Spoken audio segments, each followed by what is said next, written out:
obviously Brook Nettleton, Bluegrass Contracting, and we're based in Matamata in the Waikato. We've been around for 25 years.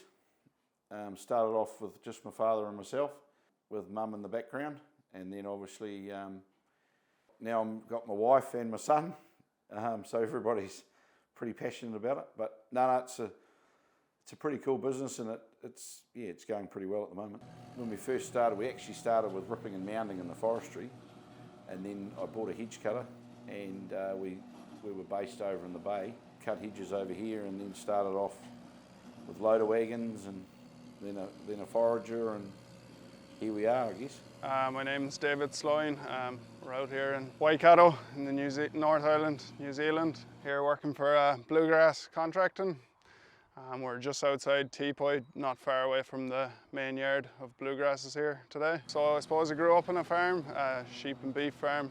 We always had our own bit of machinery. We always did our own work. Always had a love for it, but never got the big opportunities in the west of Ireland. I suppose 5 years ago we decided, myself and the missus decided to come over. So yeah, we bet the bullet and been here since, and love it here since. So one of the lads I went to ag college with at the time was working for Bluegrass, and so yeah, I got on to him, and then we ended up coming. My name's Eoin Flanagan. I'm from County Mayo at home. This is my first time in New Zealand here now. I came over to Bluegrass there, I'd say maybe nearly 2 months ago now. I came over from America. I was with KB there in America, and I just said sure, I wasn't too bothered about doing the winter at home now with the cold nights now, and sure, you know yourself. And I said I'd come over for a bit of sunshine and a bit of silage and horsepower and horseplay, to be honest now. But I don't know what the story seems to be really, just wherever I go, you seem to be following me. In America was good, like it was different, like sure, it's a different scale to anywhere else you'd see in the world. Like sure, I went out with driving a harvester in mind, and I got driving it, and sure, it was good old crack now. And I met Darren there on the baler. His sort of the intention that the two of us would come over around the same time, and so I was at Monk's there 2 years ago. That was a good old experience as well. That was my first time away from home. No, I just do like getting around and seeing a bit, sure. Well, why not, as the fella says. Like, to be honest, I never really thought much about coming to New Zealand, but it was just, there was a few of the boys coming over here, and the few boys there was another contracting outfit, and they were sort of coming over, so sure, I said it'd be a bit of crack to come over and see what it's like, sure. We love class, and we run a lot of case, and we actually had Fent right at the start and went away from Fent a little bit, but now obviously we've got a few Fents creeping back into the system in the big tractors. But we like to stick to one brand or one company or one supplier if we can. Obviously JCB, class foragers, class mowers, class rakes. I guess with the Fents in the early days, there was a few electronic problems, and they were expensive, very expensive. Like a transmission was 50,000, 55,000. Now they obviously fix them, so we couldn't justify spending 50,000 on a transmission. And obviously the case dealer was, you know, very passionate about case, and we actually, in my father's early days, he was an orchardist and he had case orchard tractors, so he was always pretty passionate about case. So I guess that's why we went and tried case, and the cases have been very good. But I think we've just gone back to the Fents for the bigger tractors, and we obviously had a couple of lease tractors that we ended up buying, so that's why we ended up with Fents in the fleet. And they are a beautiful tractor. Like I've always liked Fents, but they are expensive. But now, to be honest, they're sort of a muchness between the two of them. You know, like at the end of the day, price-wise, there's not a lot in it anymore. So that's why I guess you've got to look hard if you're spending that sort of money. And those 933s, I mean, we've got a 926 out there that's done 21,000 hours. It's a 2006, and we'll never sell it. It goes on the rock crusher, and that's where it'll stay. It's the pride of the fleet. So we've got Optims. We got some of the first Optims probably back in 2015, maybe. I think when the Optims first came out, we had our first case was an MX170, and that was an awesome tractor. And then we had the 225s, and then we went to the Pumas. And now we've gone back to the 225s because they're no-ad blue, they sound good, they're just a good all-round tractor for a bin trailer. You don't need all the technology to be towing a bin. And the thing with the Optims, like, we don't want to end up with too many big tractors on bin trailers. We've got 16 tractors, and we've got four fence, and obviously 12 cases. Obviously the 926 is in that number, which is, I mean, it goes and tows something out of a hole now and again, and otherwise it's definitely retired. And we have the odd lease fence for a short time. But so yeah, we've still got 12 cases, and we'll always have. The cases have been very good. It's just that we'll always have 4 or 5 fence in the fleet, I think. So the transmission and the cases, they've come a long way. I guess I struggle with them compared to the Fendt, because I drove Fendt a lot when we first started, and the Fendt transmission, to be honest, hasn't really changed. You know, it's the settings and the way you can flick the joystick is so good. The case, I mean, I guess at the end of the day, boys get used to it. I don't like the foot pedal. Everyone loves foot pedals. I don't like the foot pedal, but it's probably the easiest way to drive those tractors. A foot pedal is they probably think they're in I don't know. I just find the foot pedal, even in the Fendt, I never use the foot pedal. Just preset your speed on the transmission and away you go. The only thing with the difference between power shift and vario to me is that I think they are more bulletproof, or idiot-proof, if you want to call it that. You know, the transmission and the cases, I mean, I think the first one we did was, the major one was done 8,000 or 9,000 hours, which is pretty good going. And I guess at the end of the day, that's how we want them all the time, I think. You know, then because I mean, the thing we do try and do, and it's the same with our trucks, we try and keep everything almost the same. You know, like you get from one tractor to another, it's pretty well identical. Well, it just makes it so simple for parts too. You know, like all the Pumas, the same filters, the Optims are the same, and then the Fendt are the same. And with the trucks, you know, with the Fodens and the DAFs, they're pretty well identical. And it is a real shame you didn't get to see all the trucks today. I never really drove too much cases now before I came out here. I drove a couple of New Hollands there at home, but she's not too bad. She's a Puma 225. It's the tier. She's no all blue basically, and that's why she sounds as well as she does now. She's not that old of a tractor. She only has about 4,000 hours on her.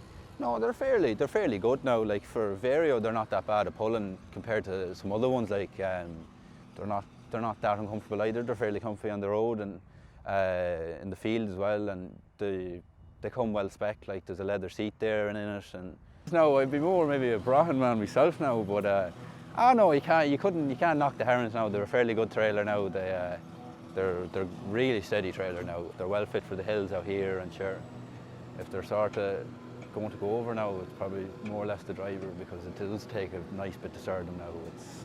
They're a real steady trailer. Like single ram on them there as well is a good job.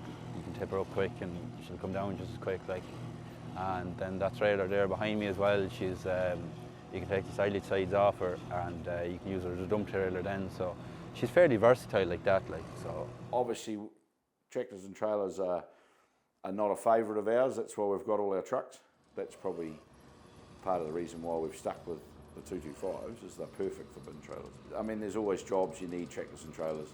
And the same with maize. They do the on-farm, and the trucks do all the road carts. Some of these big jobs we do, the races are not perfect and they're hard on the trucks, so that's where the tractors and trailers go. But the trucks are certainly a lot more economical to run carting silage than tractors and trailers. They're faster.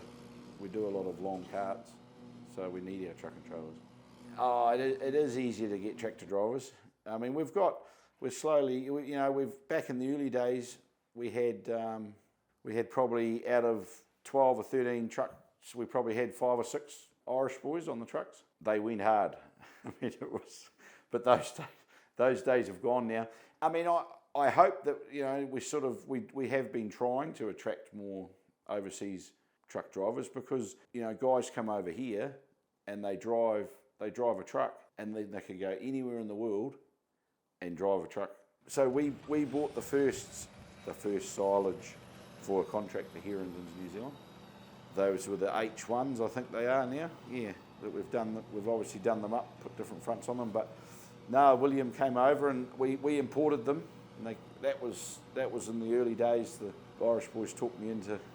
I actually tried to get cane trailers, but they weren't interested in sending them to New Zealand. So we went with Eoin, and yeah, they've been good trailers. I think it was 2013 when we first, might even been 2012 when those first H1s. You know, we've got a lot of Irish boys that have become full-time workers for us, and so, you know, and I'm always open to good ideas. Like we had, and I guess it was more part of the reason was the cost of trailers in New Zealand back then. These were half the price, and we were importing them. So we bought them in, and so we only paid $25,000 per trailer, landed in New Zealand, and they're now 95. So I should have bought 6 of them at once, but yeah, that's a big problem at the moment, is the cost of machinery. It's just crazy, and I guess, you know, that's why you look at overseas things, or you look at other options, just to try and see what you can save. The thing about it is that the boys come over and they recognise the gear, and they've used it before, and I think it probably makes them feel like, maybe it makes them feel like they're at home too a bit more, you know. Someone that's supporting the island and buying a bit of Irish gear. So I think we started getting overseas staff, must have been back in 2008 maybe, 2009. We started with a couple of Canadian boys. Some of the first Irish boys, until this day, we still keep in touch with. You know, we've probably had, like I say, I don't know, 400 or 500 in that time. And one day I'll get back to Ireland, like I've never been, and I'd love to go over there and buy a black Jeep and cruise around and see if anyone recognises me. Yeah, I mean, the problem is, like half these boys that are here now, they've all got nicknames already. You know, you get them, because half of them have got the same name. You need to give them a nickname, and so then you forget their first name. You know, we have a lot of fun with our guys. I mean, some years you have the odd clown, but I think we're starting to see a better generation. You know, a little bit older now. You know, we had a bit of trouble probably over the last 3 or 4 years with staff, or just guys abusing gear. They didn't care. But I think the whole attitude is changing again. Because we've always, and I mean, those boys might have said, you know, the way we always roll is you never get on a harvester here in your first year. The odd time it's happened, but, you know, at the end of the day, they start on a rake, they go to a mower, they might end up on a stack or a harvester. You know, and to be honest, the best harvester drivers are often a truck driver, because they know where a truck can go. But the biggest thing for us is the harvester driver needs to know how to operate, how the stack should be, how the rake should operate, and how the mower should operate, rather than just be a straight out harvester driver. So, you know, guys like David, or even Connor, you know, and Davey on the other one, they've been around, they've raked, they've mowed, they do everything, those boys. So we expect our harvester drivers to pretty well run their own crew, and they just report back to me or Bevan or who, you know, us in charge about what's happening. But one person's in charge, and one person sort of relays the message. It takes a bit of time for guys to learn the ropes, get the respect, and run the crew, you know. Like I'll get on a harvester, I'll get on a truck, I'll get on a rake, I'll get on a mower. I'd rather have a buck rake on the front of a tractor than a JCB. But you know, at the end of the day, I'm happy to be out there in the middle of the night with them, get the job done. To be honest, I didn't become a contractor to sit in an office, but obviously, you know, and I should be here more often, but I love being out with the guys and making sure the jobs are going good and everybody's happy and things are right. You know, you can't operate a business from a seat or sitting in the office. You've got to get out amongst it, and we have a great time sometimes when I get on a harvester or get on a truck. You have a bit of banter and get on with it, you know. Be one of the boys. I love driving a harvester.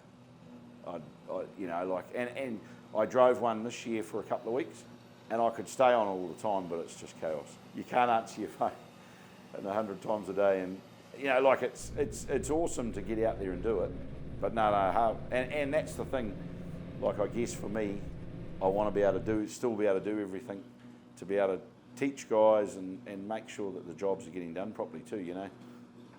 When I first started off with bluegrass, I suppose I did a lot of seeding with the undersower, and then I went from there onto the rake, 4-rotor rake, and then from there I went on mowing and just little bits of everything in between, and then I did four full years on the mowers, and yeah, this is my first year on the 970, so it's a big learning curve, but oh, you get there.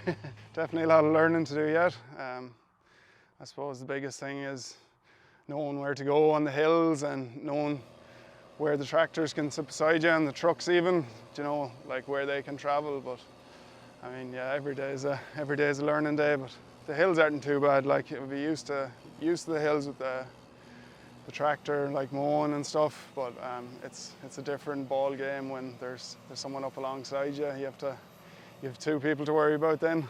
I know I did really enjoy the mowing. I definitely needed a change. Change is as good as the rest, or so they say. So yeah, it's definitely interesting, but we'll give it a go for a few more days and see anyways. I'll do another season or two anyways. I'll see what happens after that. So yeah, the weather's good. It's a proper season. It's 9 months of the year, like it's usually fairly good weather. Definitely bigger scale. I mean, we do from 80 cow farm right up to one of the biggest farms we do work on. They've 80,000 heads, so and everything in between. So it's a good variation of work. You see a lot of different types of farms and a lot of different styles of farming. Yeah, so most popular customer would be the dairy farmer. But yeah, as I say, we do a good bit of work for bigger beef and sheep farms and deer farms as well. No, we do fairly good hours, all right, yeah. We have a bit of time on weekends, all right, and Sundays or that, so we take handier days. But yeah, we generally push on. Definitely a good place to work. It's one of a few places you get fed every evening. He brings out the dinners, so that's a big help. It means a lot. You don't have to go home and start cooking. It's a nice area around here. I like the area, and the gear is well kept, well maintained. It's all fairly fresh. It's a lot to be said when you're driving nice gear all the time. You can't really go wrong, no matter where you are. Grand outfit to work for, to be honest. Now, I do like it. All the lads are good old crack now, and it's good old gear, and everything is well-minded now. And Brook, the boss, is 100% to work for, and you'd always have a laugh with him now. And no, I really do enjoy it now. Being away from home, it's just nice. Like, sure, as to say, if home was this good, I wouldn't be home, but sure.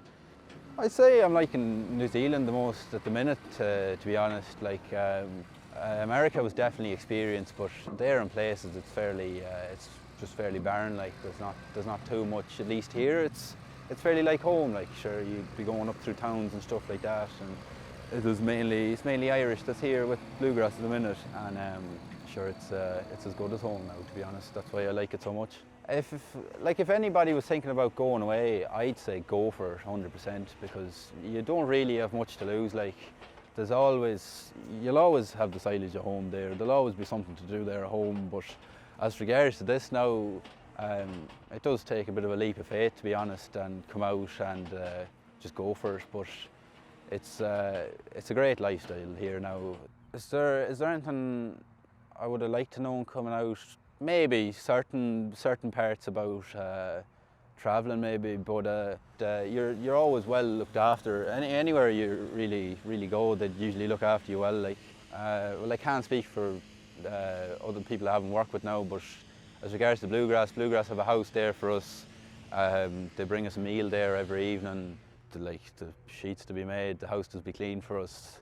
You mightn't deserve it there sometimes now, but it's still a nice touch. Like. You know, we couldn't operate without overseas staff, because we can't have 30 or 40 guys all year. You know, we drop back to sort of 25 staff over the winter, and then get anywhere from up to 15, 16, 17 overseas guys, and then a few extra from around here. This year we tried to pretty well, go anyone 23 and older.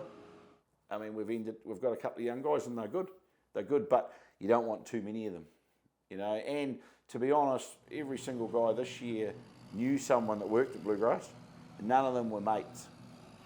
And I think that's a big thing, because everyone here is, in my eyes, is you know, there's no hierarchy.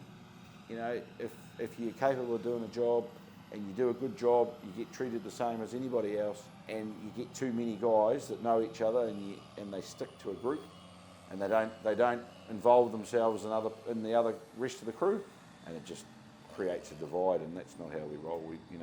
We want everyone. You know, if you're not happy, our motto: if you're not happy, you're better off to go out the gate, because we want our staff to enjoy what they do, and you have to love what you do when you're doing big hours like this. And you know, we're always the first, even for Kiwis, happy to give anybody an opportunity, but they have to have the right attitude. We're probably bigger than we wanted to get. I mean, obviously we've got two parts of our business. We do a lot of work for Fonterra, the factories in Tartu, and we've got spreader trucks. And the silage side of it, the dream was to have two 970s, two good crews, and 12 trucks, and 30 top guys, and just cruise along. We've ended up with some big jobs, and it's sort of expanded us a bit more than we expected to.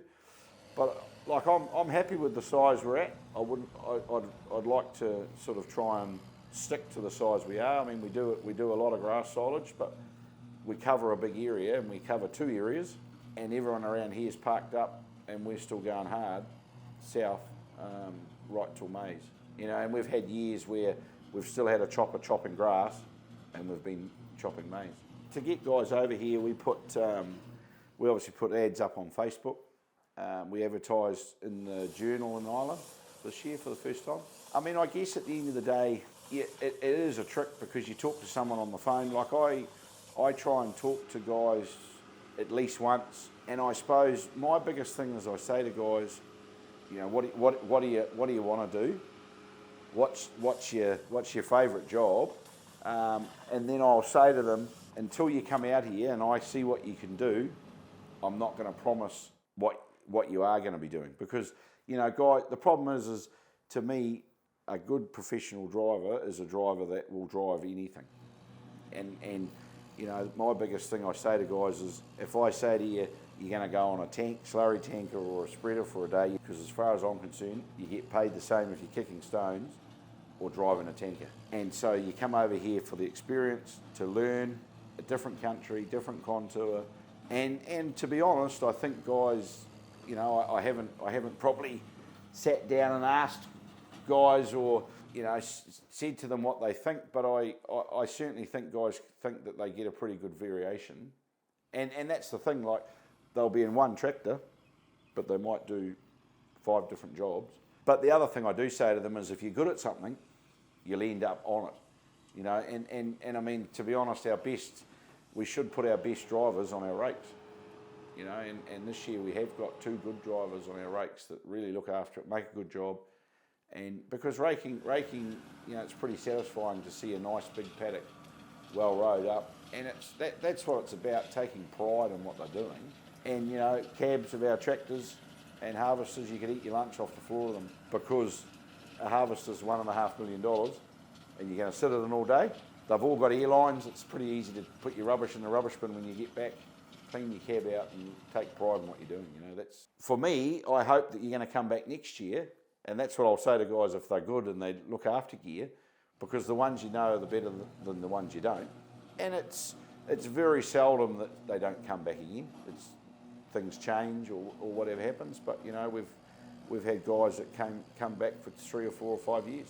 You know, we don't have a high staff turnover, and I think most guys are pretty happy with what they're doing. We get guys that come to us and say they want to stay, and anybody that does, unless they're useless,